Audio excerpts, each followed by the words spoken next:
Hello everyone, welcome back to the channel. In today's video, we're going to talk about two essential methods in Python that often confuse people new and init. This is a super important topic, especially if you're preparing for Python interviews. We'll explain what each method does, how they differ, and when to use them, all while keeping things simple and interactive.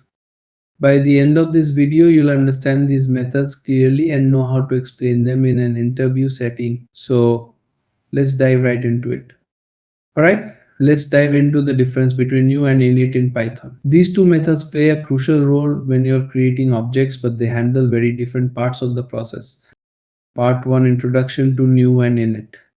First, let's talk about new. This method is responsible for creating the actual object. Think of it as the blueprint for building a house. You can start living in a house without building the structure first, right? Well, that's what new does, it builds the structure. It's called before init and returns the newly created instance of the class. Without this, there's no object for init to work with. Now, why would you care about new? Well, it's really important when you're dealing with immutable types like int, string, or tuple because these can't be changed once they're created. Another common use is in the singleton pattern where you want to make sure that only one instance of a class is ever created. So new controls this entire process.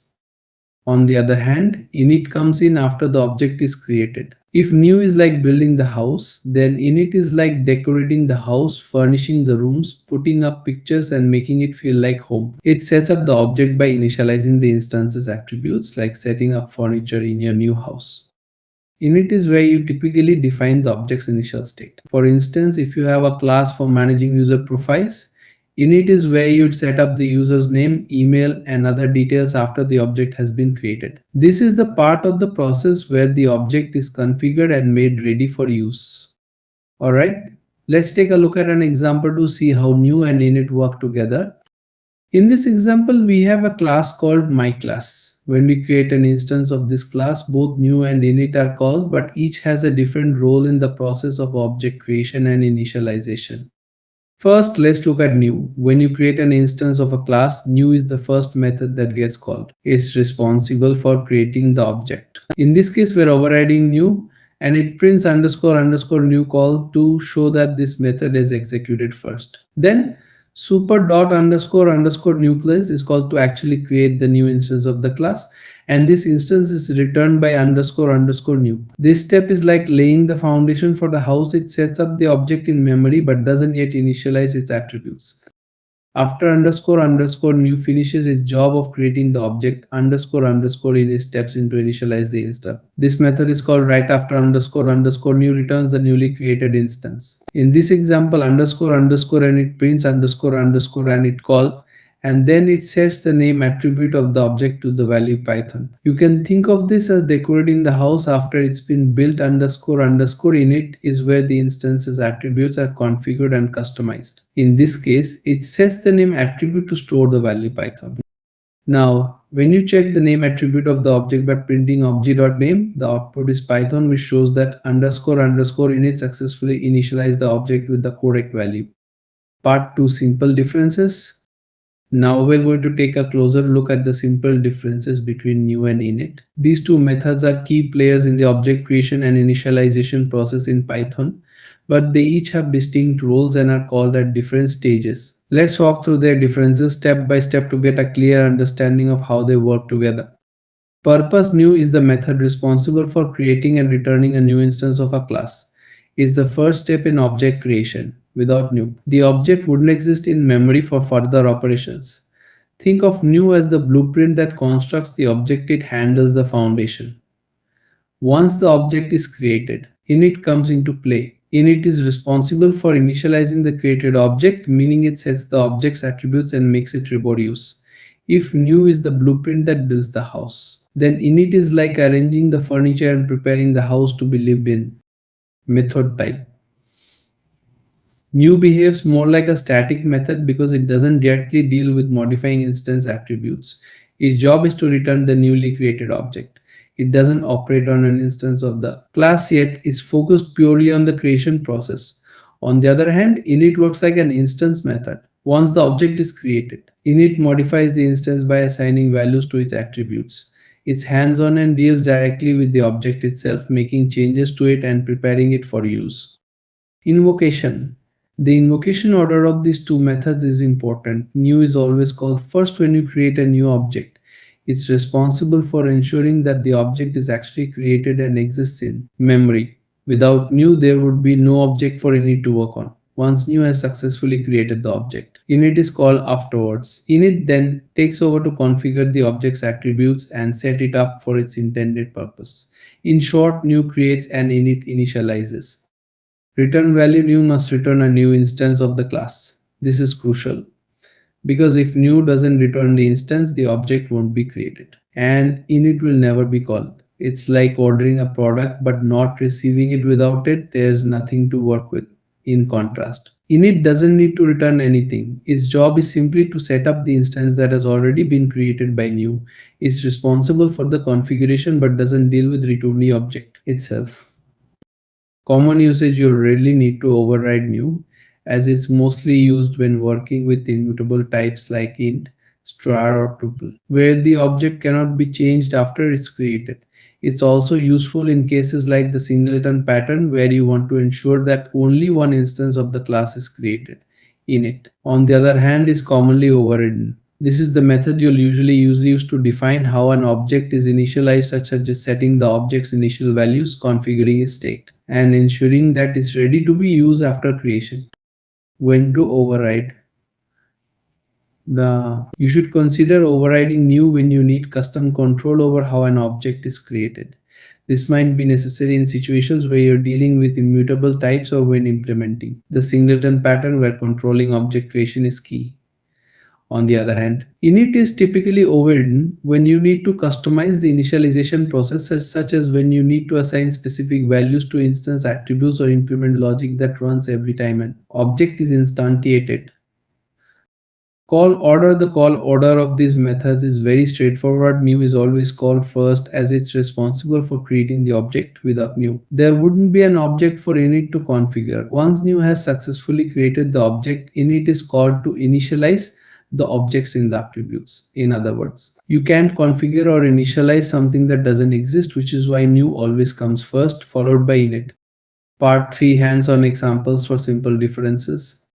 In this example, we've defined a logger class that implements the singleton pattern, ensuring only one instance of the class is ever created. The underscore new method is responsible for creating the instance. It checks if the class variable underscore instance is none. If it is underscore new, creates a new instance and stores it in underscore instance. If underscore instance already holds an instance, it simply returns the existing instance. This ensures that no matter how many times we try to create a logger object, only one instance is created. After underscore new returns the instance, the underscore init method is called to initialize the instance by setting the log underscore name. Even though the same instance is returned, underscore init runs every time a new logger is created, allowing us to update the log underscore name. In the example, logger 1 is created with the name main-log, and logger 2 reuses the same instance but changes the underscore name to secaml. When we check if logger 1 and logger 2 are the same instance, the result confirms they both point to the same logger object, illustrating the singleton pattern in action. Part 4: advanced and complex differences. Now, let's dive into the complex differences between new and init. These methods play different but equally important roles when it comes to creating and initializing objects in Python. Let's explore how they function differently in more advanced scenarios. Primary function new is responsible for allocating memory and creating a new instance of the class. Is the first step in the object creation process. Without new, the object wouldn't exist in memory. This method ensures that the object is properly created and returned. On the other hand, init is responsible for initializing the newly created object. After new has allocated memory and created the object, init steps in to set up the object's attributes, making it ready for use. Essentially, new builds the object while init organizes its internal state. Control over creation: new provides complete control over object creation. It can decide whether to create a new instance or return an existing one, such as in a singleton pattern. If no instance is returned from new, the object won't be created and init won't be called. This gives new significant power over the object creation process. On the other hand, init has no control over the creation of the object. It only handles the initialization of attributes after the object has already been created by new. If new doesn't create an object, init never gets called. Class Vs. Instance level new operates at the class level. It doesn't depend on any instance specific attributes because it's called before the instance is created. It deals with the class itself, making it responsible for building the object. In contrast, init operates at the instance level. After the object is created, init sets up instance specific attributes, personalizing each instance according to the provided parameters.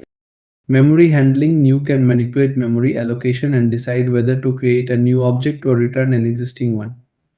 This is especially important in patterns like the singleton pattern, where only one instance should exist in memory. Init, on the other hand, doesn't manage memory at all. It simply initializes the object that has already been created and focuses on setting the object's attributes. Metaclass interaction. New is often overridden in metaclasses to control how classes themselves are created. In more advanced Python programming, metaclasses are used to customize class creation behavior, and new plays a key role in this.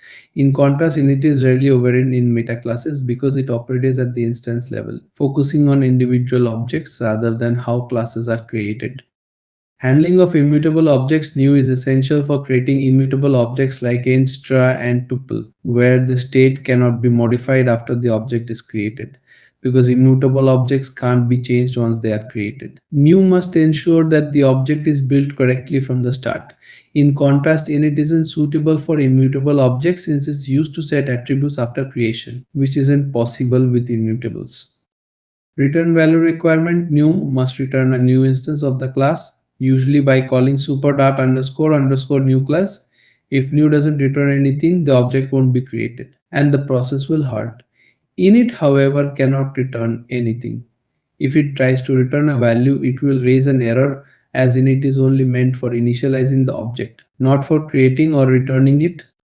Subclassing and custom behavior. When subclassing, new allows developers to fundamentally change how objects are created. For example, new can be used to return instances of a different class or alter the creation process in other ways. In contrast, init is typically overridden to customize how an object is initialized. It's where you define logic for setting up instance attributes and behaviors after the object has been created. Singleton pattern. New is key to implementing the singleton pattern, which controls whether a new or existing object is returned. By checking if an instance already exists, new can either return the existing instance or create a new one. In contrast, init doesn't handle object creation for singletons but is used to initialize or set attributes for the singleton instance after it's been created or returned by new. Object reuse patterns. New can be used in object reuse patterns like caching or memoization. In these patterns, they can return the same object multiple times instead of creating a new one, helping to save memory and improve performance. Init doesn't affect object reuse as it's only responsible for modifying the attributes of an already created object. Effect on object creation. Overriding new can completely change how objects are created, including the class instance that is returned. You can even return an instance of a different class or create custom object creation behavior. In contrast, overriding init only changes how the object state is initialized. It doesn't alter the creation process itself or decide which class instance is returned. Inheritance handling. New is inherited from base classes and controls the creation of instances in all subclasses unless explicitly overridden. This means that unless a subclass provides its own new method, the parent class's new method will be used to create the instance. On the other hand, init is typically overridden by subclasses to modify how the object's attributes are initialized, providing more fine-tuned control over instance-specific setups. Call to parent class. When subclassing, new must explicitly call super dot underscore underscore new class to ensure proper object creation. This ensures that the class hierarchy is respected and the object is created correctly. In contrast, init typically calls super dot underscore underscore init to initialize attributes inherited from the parent class, but by the time init is called, the object has already been created. Part 5. Hands-on examples for complex differences. In this example, we've implemented a singleton pattern with the singleton class. ensuring that only one instance of the class is ever created. The key part of this is the underscore underscore new method, which checks if the class variable underscore instance is none. If it is, a new instance is created, otherwise the existing instance is returned. This guarantees that no matter how many times you try to create a new singleton object, you always get the same instance. The underscore underscore init method, though called every time an instance is created, simply updates a name attribute. When we create singleton1, underscore underscore new is called to create a new instance, and underscore underscore init initializes it with first. When we create singleton2, underscore underscore new details the existing instance and returns it, but underscore underscore init updates the name to second. Despite this, both singleton1 and singleton2 are the same instance as confirmed by the final check. This demonstrates how the singleton pattern reuses an existing instance while still allowing updates to its attributes. In the next example, we're working with a meta class logger meta to customize class creation and a singleton pattern in the logger single class. Let's break it down step by step. First, the logger meta class customizes how the logger singleton class is created. The underscore underscore new method of the meta class prints a message whenever a new class is defined, in this case when logger singleton is created. The logger singleton class implements the singleton pattern, ensuring that only one instance of the class can ever be created. The underscore underscore new method checks whether the class variable underscore instance is none. If it is, it creates a new instance, assigns a log underscore name, and initializes a list to store logs. If underscore instance already exists, it simply returns the existing instance, ensuring no new objects are created. The underscore underscore init method is used for lazy initialization. It only runs the first time the singleton instance is created and sets the log underscore name. For subsequent attempts to create the singleton, underscore underscore init skips reinitialization by checking if the decimal has already been initialized. When we create logger1, underscore underscore new creates the singleton instance, and underscore underscore underscore init initializes it with first log. When logger2 is created, it uses the same singleton instance and adds a new log, but underscore underscore init does not rerun. Both logger1 and logger2 are confirmed to be the same instance, demonstrating the singleton pattern in action. The logs show that both messages were added to the same logger instance. In summary, this example combines a meta class for class customization and a singleton for ensuring only one instance of logger singleton is added and reused, while allowing logs to be added and stored in the same shared instance. That's it for today's video. I hope you now have a solid understanding of the differences between new and init, how they work, and when to use them. Remember, new is for creating the object and init is for setting it up. If you found this video helpful, be sure to like, subscribe, and leave a comment below with any questions or topics you'd like to see next. Thanks for watching, and I'll see you in the next video.